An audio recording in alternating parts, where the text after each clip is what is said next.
2024వ సంవత్సరం బ్రహ్మంగారి కాలజ్ఞానం. బ్రహ్మంగారి కాలజ్ఞానం ప్రకారం 2024వ సంవత్సరం ఏప్రిల్ 9వ తారీఖు ఉగాది పండగ తర్వాత అంటే శ్రీ క్రోధినామ సంవత్సరంలో ఎన్నో అద్భుతమైన చిత్ర విచిత్రాలు జరుగుతాయని శ్రీ మధ్విరాట్ పోతులూరి వీర బ్రహ్మంగారు తమ కాలజ్ఞాన గ్రంథంలో రచించి ఉన్నారు. క్రోధినామ సంవత్సరంలో ఎన్నెన్నో విడ్డూరాలు జరుగుతాయో, ఎన్నెన్ని ప్రమాదాలు జరుగుతాయో ఈ వీడియోలో తెలుసుకుందాం. అదేవిధంగా మనం కొన్ని జాగ్రత్తలు పాటించినట్లయితే తప్పకుండా మన జీవితం సంతోషంగా ఉంటుందని వీరబ్రహ్మంగారు చెప్పడం జరిగింది. ఆ విషయాలన్నీ మనం ఇప్పుడు ఈ వీడియోలో క్లుప్తంగా తెలుసుకుందాం. ప్రపంచంలో ఎక్కడ ఏ వింత జరిగినా ఆ విషయం గురించి బ్రహ్మంగారు ఏనాడో కాలజ్ఞానంలో చెప్పారు. బ్రహ్మంగారు ఏదైతే చెప్పారో అదే జరుగుతుంది అని పెద్దలు మాట్లాడుతుంటారు. బ్రహ్మంగారి కాలజ్ఞానాన్ని నమ్మనటువంటి కొంతమంది నాస్తికులు కూడా 2019 కరోనా వచ్చినప్పుడు ఆహా బ్రహ్మంగారు చెప్పినట్లే జరుగుతుంది అని కాలజ్ఞానాన్ని ఒప్పుకున్నారు. తల వంచి శ్రీ మధ్విరాట్ పోతులూరి వీర బ్రహ్మేంద్ర స్వామి వారికి నమస్కరించుకున్నారు. ఈశాన్య దిక్కులో విషగాలి పుట్టి కోరంగి అని కొత్త జబ్బు ఒకటి వచ్చి 1,00,00,000 మందికి పైగా కోడిలాగా తూగి చచ్చేరయ్యా అని కాలజ్ఞానంలో బ్రహ్మంగారు రాశారు. ఇది కరోనా వచ్చినప్పుడు నిరూపించబడింది కదా. భారతదేశానికి ఈశాన్యం వైపు చైనా దేశం ఉంది.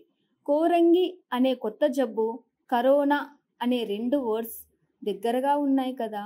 విషగాలి పుట్టెను, విషగాలి అంటే వైరస్, గాలిలోనే కదా వైరస్ వచ్చింది. అందుకనే అందరం మాస్కులు వేసుకుంటున్నాం. 1,00,00,000 మందికి పైగా చచ్చేరయ్యా అన్నారు బ్రహ్మంగారు. చెప్పినట్లుగానే మరణించారు కదా. కాబట్టి ఆయన సామాన్యుడు కాదు, సాక్షాత్ భగవత్ స్వరూపులు.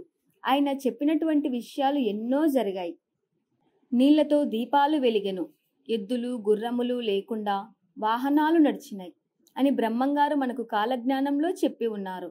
ఇప్పుడు మనం చూసినట్లయితే మన ఇంట్లో ఉన్నటువంటి బల్బులన్నీ నీళ్లతోనే వెలుగుతున్నాయి. నీటి ఆవిరితోనే కదా. ఇప్పుడు లైట్లు కరెంటుతోనే కదా తయారవుతుంది. మన ఇంట్లో ఉన్నటువంటి అన్ని లైట్స్ తయారు చేశారు.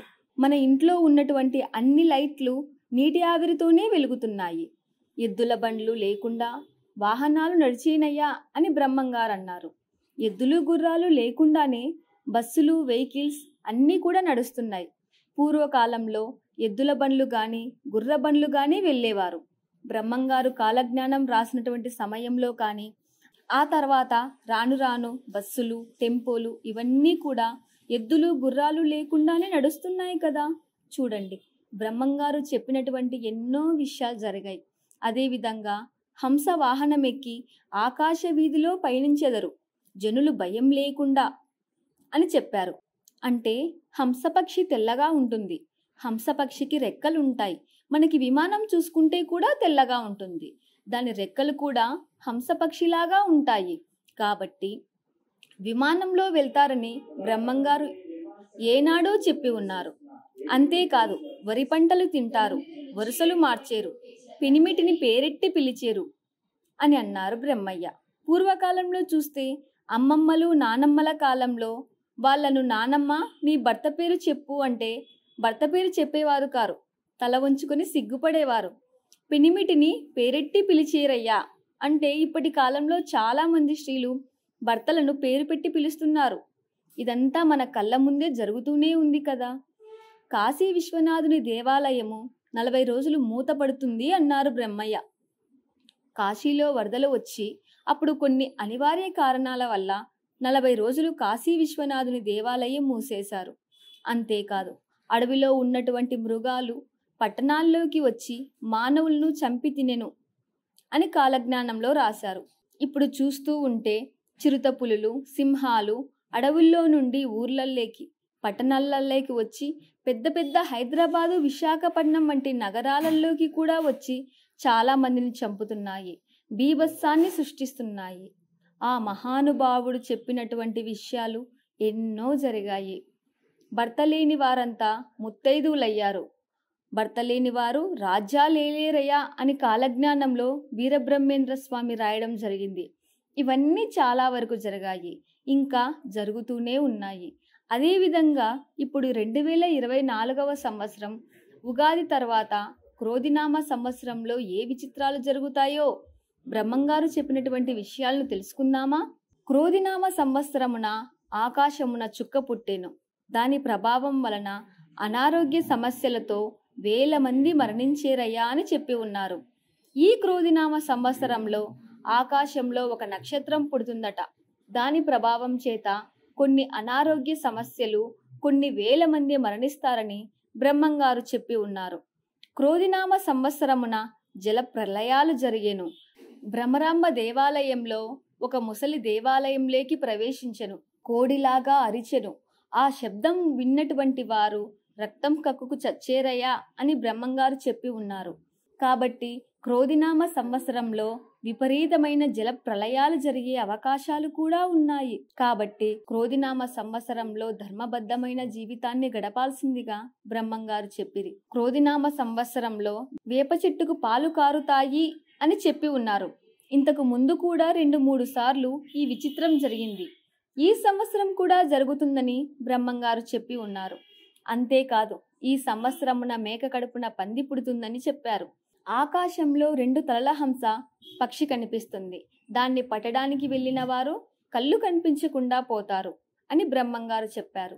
అలాగే బంగారమే కంటికి కనిపించకుండా మాయమై ఇత్తడి ఆధిక్యం వహిస్తుందని, అదేవిధంగా బంగారమే కంటికి కనిపించకుండా ఇత్తడికి ఆధిక్యం వహిస్తుందని చెప్పి ఉన్నారు మన బ్రహ్మంగారు. ఇప్పుడు చూస్తే బంగారం గ్రాము 7,000 రూపాయల వరకు వెళ్ళింది. పేదవాళ్ళు బంగారం కొని వాళ్ళ పిల్లలకు పెళ్లి ఎలా చేయగలరు? కాబట్టి పేదవారు బంగారం కొనాలంటే కష్టమవుతుంది. కాబట్టి ఇత్తడి నగలకు ఆధిక్యం వహిస్తుందని బ్రహ్మంగారు చెప్పారు. అంతేకాదు, కలియుగం ప్రారంభమైనటువంటి 5,000 సంవత్సరాల తర్వాత కాశీలో గంగా నది 5 రోజులు మాయమవుతుంది అని కూడా చెప్పి ఉన్నారు. ఈ సంవత్సరంలో ఈ విషయం జరిగేదానికి అవకాశం ఉంది అని కొంతమంది పండితులు చెప్తున్నారు. ఈ క్రోధినామ సంవత్సరంలో మానవులలో భక్తి అనేది నశిస్తుందని, దేవుడు పూజించేవారు తగ్గిపోతారు, వ్రతాలు పూజలు చేసేవారు తగ్గిపోతారు, భగవంతుని మీద విశ్వాసం కోల్పోయి అజ్ఞానంలో మునిగిపోయేవారు విపరీతంగా పెరిగిపోతారు అని బ్రహ్మంగారు చెప్పారు. క్రోధినామ సంవత్సరమున రామనామము పలుకని వారు రాలిపోయేదరు. ఈ కలియుగమున రామ అన్నటువంటి వారు చెట్ల నుండి ఆకులు రాలిపోయినట్లు రాలిపోతారు. కాబట్టి ఈ క్రోధినామ సంవత్సరంలో సాధ్యమైనంత వరకు భక్తి మార్గంలో ఉండటం చాలా మంచిది. శ్రీ లక్ష్మీ వెంకటేశ్వర స్వామి కావచ్చు, పార్వతీ పరమేశ్వరులు కావచ్చు, మీ ఇష్టదైవం ఎవరైనా కానీ, మీ కులదైవం కానీ ఎవరైతే ఉన్నారో వారిని ప్రతినిత్యం నిత్య పూజ చేస్తూ, సత్కర్మలను ఆచరిస్తూ, భగవద్గీతను చదువుతూ, సాధ్యమైనంత వరకు చేతనైనంత వరకు ఇతరులకు సహాయం చేస్తూ భగవంతుని నామస్మరణ చేస్తున్నటువంటి వారికి ఎటువంటి భయం కూడా ఉండదు. వారు సుఖ సంతోషాలతో, ఆయురారోగ్యాలతో, అష్టైశ్వర్యాలతో తులతూగుతారని పండితులు చెప్తున్నారు. ఎందుకంటే నరహరిని నమ్మక నరులను నమ్మిన నరజన్మ మేడేరురా, కాళ్ళుండగా మోకాళ్ళతో నడిచి కాశీకి పోవచ్చునా అన్నారు మన భక్త రామదాసు గారు. కాబట్టి ఎవరైతే భక్తి మార్గంలో వెళ్తూ భగవంతుని ధ్యానం చేస్తూ సత్కర్మలను ఆచరిస్తూ ఉంటారో వారికి ఎలాంటి భయం ఉండదని శ్రీ మధ్విరాట్ వీర బ్రహ్మేంద్ర